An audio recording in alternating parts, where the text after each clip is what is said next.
जय नारायण बच्चों। काले मेघा पानी दे पाठ के अब तीसरे भाग में आगे के बिंदुओं पर बात करते हैं। जीजी का लेखक के प्रति अपनापन। लेखक की एक जीजी थी जिनकी उम्र लेखक की माँ की उम्र से भी अधिक थी। वह लेखक को बहुत लाड़ प्यार करती थी। जिन बातों को जीजी मान सम्मान देती थी, लेखक उनको अंधविश्वास कहता था। आपस में प्यार तो बहुत था, लेकिन दोनों की सोच बहुत अलग थी, इसलिए तर्क वितर्क होता रहता था। लेखक भी सभी त्योहारों तथा पूजा अनुष्ठानों में उनकी मदद करता था, जबकि उनको ये पसंद नहीं था, लेकिन जीजी का मन रखने के लिए वो जीजी की बात मान लेते थे। लेखक जीजी के तर्कों के सामने निरुत्तर हो जाता था, क्योंकि जीजी ऐसे तर्क वितर्क करती थी कि बाद में लेखक को ही उनकी बात को मानना होता था। लेखक ने जीजी के कहने पर भी इंदर सेना पर पानी नहीं फेंका। जीजी के आग्रह के बाद भी लेखक ने ना तो पानी फेंका और ना ही जीजी के लड्डू मट्ठी खाए, और कुछ समय तक उसने जीजी से बात भी नहीं की, क्योंकि जब लेखक मना कर रहा था कि इनके ऊपर पानी मत डालो, ये पानी की बर्बादी है, और जीजी ने तर्क वितर्क किया, तो लेखक को ये बात बिल्कुल पसंद नहीं आई। जीजी के तर्क।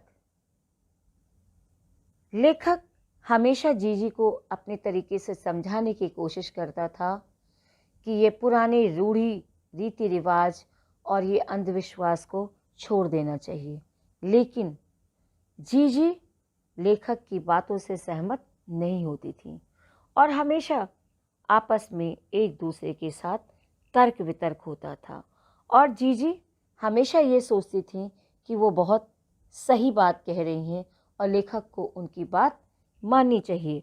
और जीजी के अपने ही तर्क होते थे, जैसे कि ये पानी की बर्बादी नहीं, ये पानी का अर्घ्य है। कुछ पाना है तो पहले कुछ देना होता है। दान को सबसे महान कहा गया है। दान के लिए त्याग करना अनिवार्य है। अभाव की स्थिति में किया गया दान भी सच्चा त्याग होता है। सूखे में हमारे द्वारा फेंका गया पानी ही पानी की बुआई है। यानी कहने का तात्पर्य यह है कि यदि हमारे पास किसी चीज़ की कमी है, अगर हम उसका दान देंगे तो वास्तव में वही दान माना जाता है। यदि हमारे पास जो चीज़ है और हम उसका दान कर रहे हैं, तो वो वास्तव में दान नहीं है। तो दान में हमेशा त्याग की भावना होनी चाहिए। हम पानी देकर बीज बोते हैं, अर्थात यह पानी का बीज है। तब काले बादलों से पानी मांगते हैं, पहले खुद दो तो देवता तुम्हें 4 8 गुना करके लौटाएंगे। एक व्यक्ति का आचरण ही सबका आचरण बनता है। तो बच्चों, आप देख रहे होंगे कि कितने सारे तर्क हैं जीजी के पास इन रीति रिवाजों को सही ठहराने के लिए। वो उदाहरण देती हैं कि यदि किसान चाहे तो अपनी भूमि में, जिसमें वो किसानी कर रहा है, जिसमें वो बीज बोता है, वो उन बीजों को ना डाले तो क्या फसल तैयार होगी?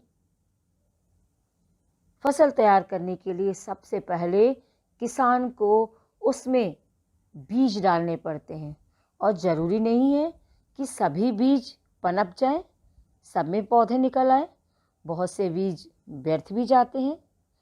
कहने का तात्पर्य ये है कि एक किसान को भी अपनी फसल तैयार करने के पहले उसमें बीज डालने होते हैं, यानी कुछ त्याग करना होता है, और तब उसका फल मिलता है, यानी फसल के रूप में उसको वो अनाज वापस मिलता है। बच्चों, अब अगले मुख्य बिंदु पर चलते हैं। 50 वर्ष के बाद भी लेखक के विचार। 50 वर्ष के बाद लेखक ये सोचता है कि हम देश के लिए क्या कर रहे हैं। राजनीतिक स्वतंत्रता मिलने के बाद भी हमें अपने देश के संस्कारों की समझ अभी तक नहीं आई है। हमारी स्थिति मांगने की तो हर समय बनी रहती है, किंतु त्याग करने से हम पीछे हट जाते हैं। लेखक कहता है कि आज आदमी अत्यधिक स्वार्थी हो गया है। ये बातें लेखक के मन को बहुत कचोटती हैं। हम चारों ओर फैल रहे भ्रष्टाचार को लेकर बातें करते हैं, लेकिन कभी ये नहीं देखते कि कहीं हम भी तो भ्रष्टाचार के शिकार नहीं बन रहे हैं। यदि हम सोचें तो एक स्तर पर हम सभी स्वयं को उसी भ्रष्टाचार का अंग बना हुआ पाते हैं। काले मेघा पानी दल के दल उमड़ते हैं, पानी झमाझम बरसता है, पर गगरी फूटी की फूटी ही है। बैल प्यासे के प्यासे ही रह जाते हैं। आखिर कब तक बदलेगी यह स्थिति? लेखक इन्हीं सब प्रश्नों से अपने आप को घिरा पाता है।